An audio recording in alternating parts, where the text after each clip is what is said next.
Hey, how are you? Good. Very excited to share a couple concepts with you today that are new. Well, the big one is the 12-dimensional chakra grid. It's not unusual in our three-dimensional carbon-based life form to have a lot of magic numbers be in relation from 7 to 12. Like there's 7 days of the week, 12 months of the year. Like there's 7 tones in a musical major scale or minor scale.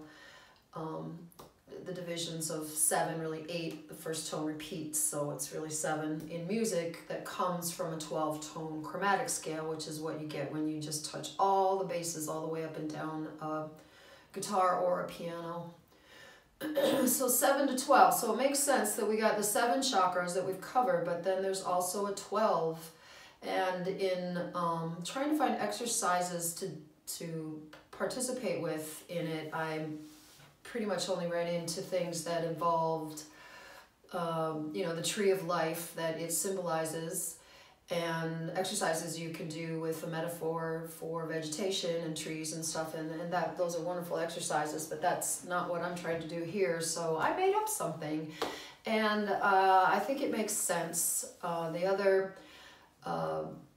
The thing you need to know about the 12D grid is that it's 3 triangles basically. You got 1 all the way at your feet, 2 at your pelvis, so 1 and 2, and 12 above your head and 11 in your forehead. So you got 4 of them that are just kind of straight like that.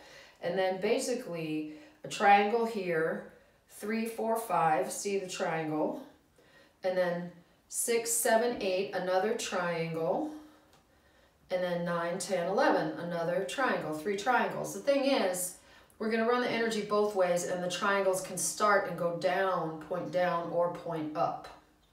So we're going to run the energy down that way. The movement of the 12D grid, it's my hunch that it's closer to our body energetically than the chakras are.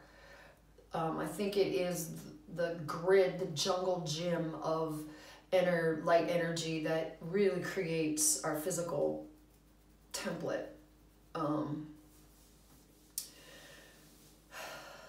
One of the things you have to imagine is a form of energy that has sort of like, it doesn't spin, but it's like a skin of nestled triangles, oil filters. The skin of some insects that are like centipedes or worms that kind of contract and expand and contract to move is one idea. And another idea, the accordion,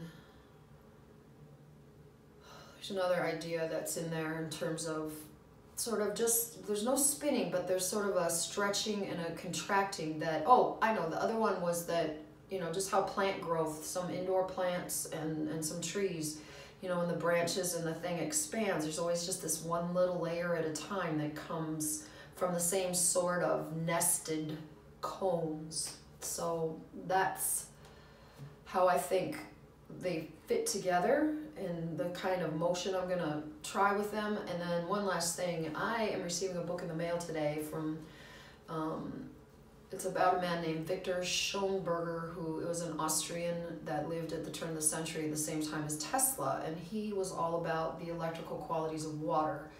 And the big deal with him, without even reading his book yet, is that it needs to spiral.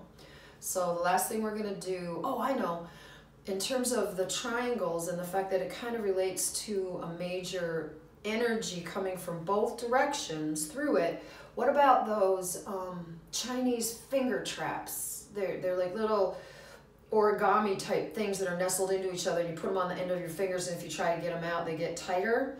Well, forget about the tightness part of it, and if you can just imagine that there's a tube that has this outer skin like we talked about. So through the 12D grid, we're going to send some energy both ways, and then imagine it all together in like a plant grows, or like the nestled cones And we're going to spiral the water down it and then up it too, both directions again. But the whole point is that the flow through the open cones of the 12D grid, it can spiral any way you want. You could take it along the edges of the inside of the tube, you know, like a ball rolling down a spiral thing, or the source that feeds it could be spinning, and that causes a singular down the middle.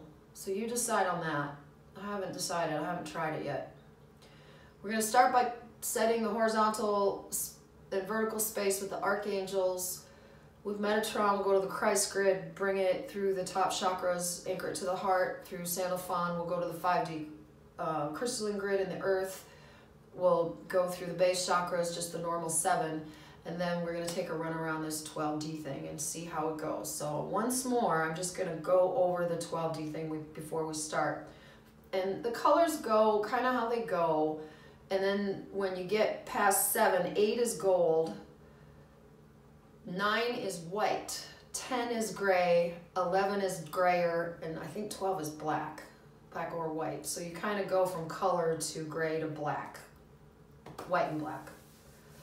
All right, but we're not going to work on color, just positioning and numbers for right now and getting an overall shape. So 12D grid, 1 is below your feet, 2 is in your pelvis, 3 is in your right hip, 4 is in your left hip, 5 is in your belly button, 6 is in your rib cage here, 7 is across from it, 8 is in your sternum, 9 is in your right shoulder, 10 is in your left shoulder, 11 is in your head, and 12 is above your head. So, also I want to point out to you before we go that we have this thing that if you just followed it in a linear fashion could go like this, right? It could be just like a squiggly line, like an analog wave going vertical.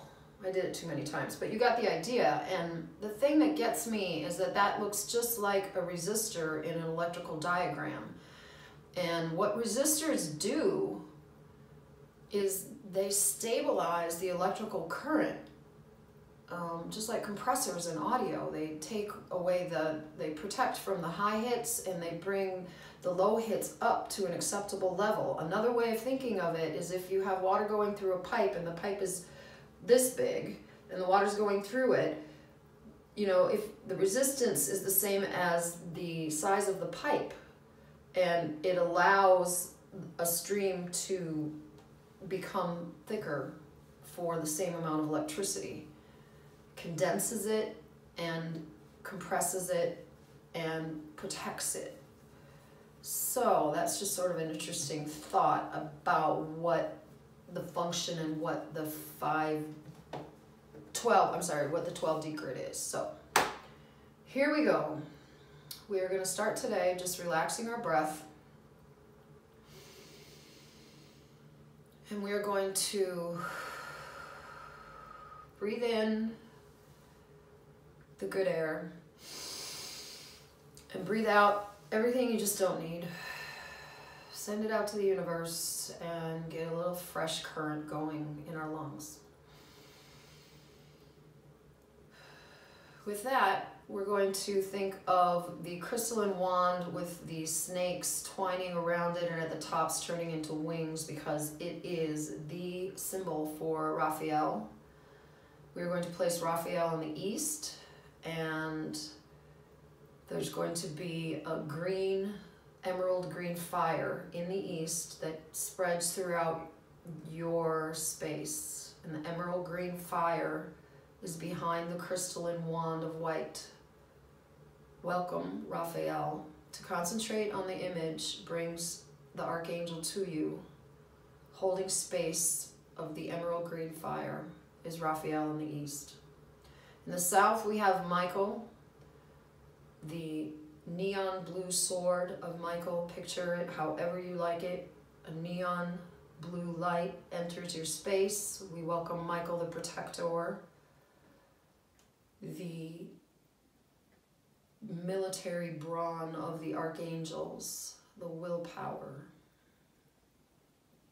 In the south, In the west, we have Gabrielle. Gabrielle, the feminine, crystalline, silver goblet of diamond light, waterfalls all around it, bringing white light into our realm. From the west, the feminine, the nourisher, Gabrielle. And Uriel in the north with a golden 5-pointed star that is bright golden with ruby red fire, red in the north. From Uriel, the scribe, the builder of buildings, the one who gets things done for the connection between mankind and the archangels. So we have the horizontal plane from east to south to west to north, set up with 4 angels holding space. And now on the vertical plane, we have Metatron above. Metatron symbol is an infinity symbol, which is a crazy 8 on its side. It's gold. You need to take Metatron, crazy 8, infinity symbol, golden, and put it at the top of the Christ grid, which surrounds the earth. It's a pulsating flower of life in 3 dimension that electricity goes throughout. And you look at that, and then you bring it down. Metatron brings it down into the building, and it covers the building that you are in. And then it brings it down into the room, so you have a Christ grid in the room with you. And then the energy continues in a singular fashion of flow of light through the top of your head into your crown chakra. The golden light of the Christ grid into the purple right spinning crown chakra. Then it goes into the 3rd eye, dark blue chakra in your forehead, and then it goes through your throat, sky blue chakra, in going to the right in your throat, and then it anchors itself. It finds itself spinning left to the green with the green energy of the heart chakra, and you anchor it there. And now just leave it, and you have a Christ grid from the universal central sun to the sun, to you, to the earth, to you. Energy flowing through your crown into your heart. Opening, softening, nicely, evenly moving your upper body chakras. In the lower vertical space, we have Sandalphon. You picture a rose. I'm going to make the rose pink today, a pink rose in the snow, beneath the ice. In the crust of the earth is a glowing pink rose. Sandalphon. Like lightning, the rose activates the 5D crystalline grid of quartz in the earth. And that 5D grid protects and nourishes our electromagnetic signal from below.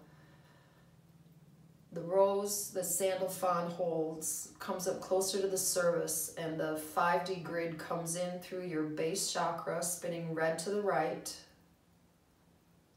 And then it goes to your 2nd chakra, orange to the left. And then it goes to your 3rd chakra, yellow to the right. And then that energy keeps coming up through those chakras and goes to the 4th chakra, spinning to the left, joins the energy from the top of your body into one green left spinning heart love chakra, anchors in, and you got a spiral like a little cyclone, low pressure system spinning in your heart. You are now connected, and we are going to try my 5D grid experience.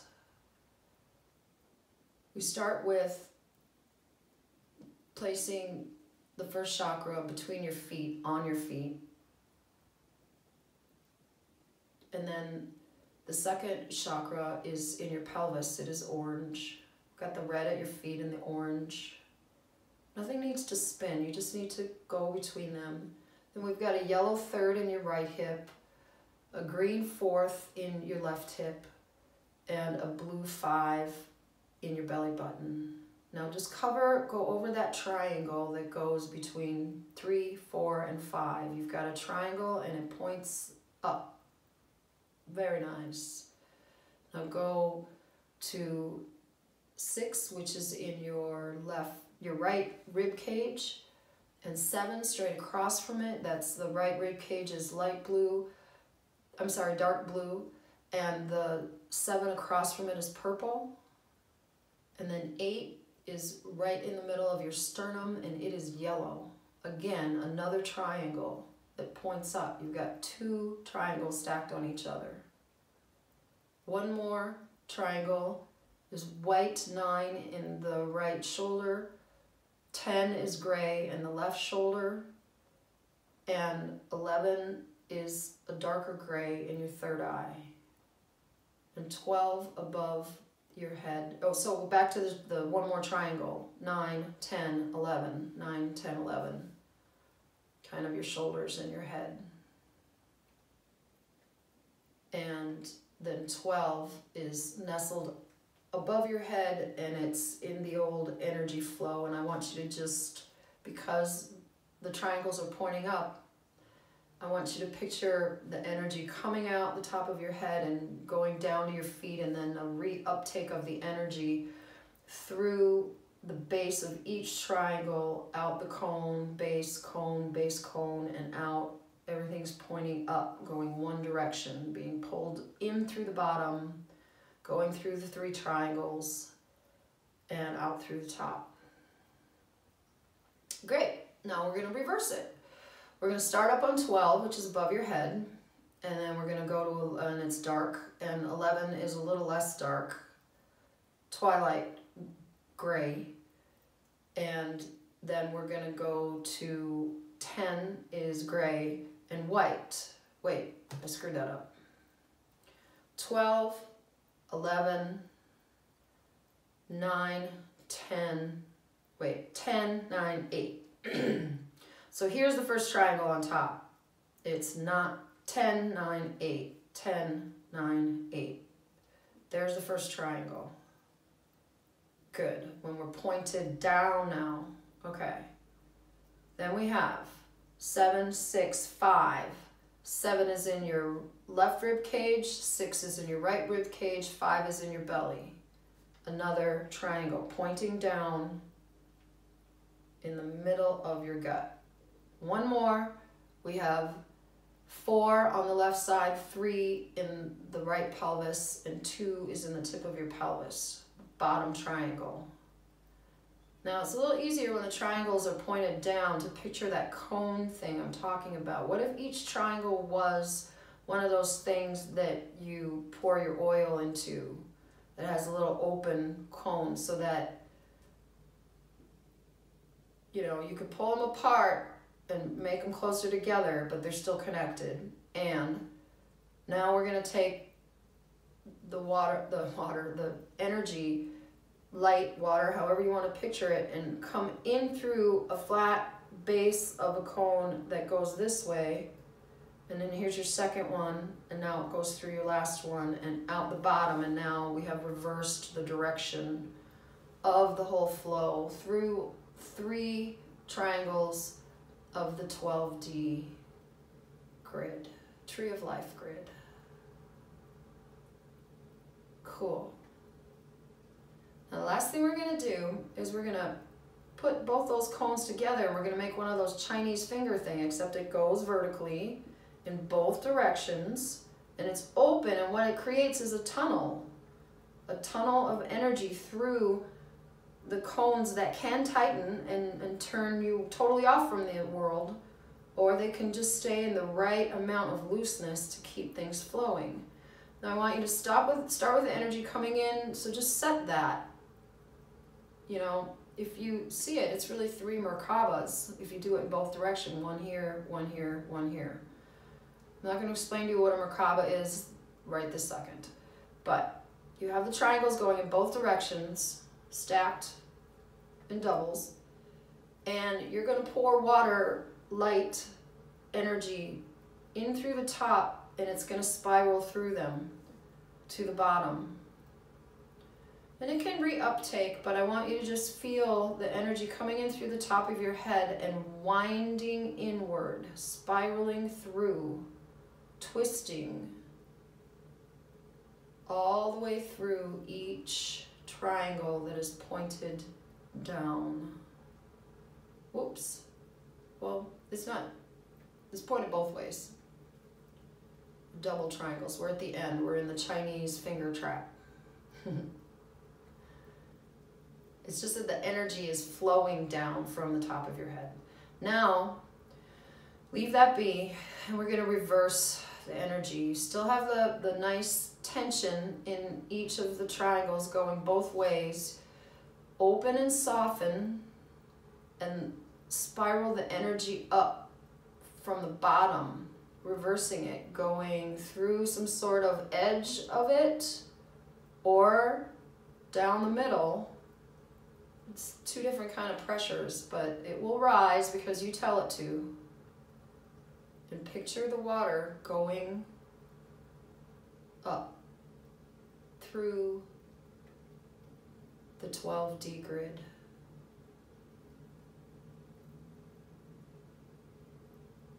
That's it, really. It's kind of a lot. I've been working on that for months. I'll get better. I have that funny feeling of like I just did something really big, and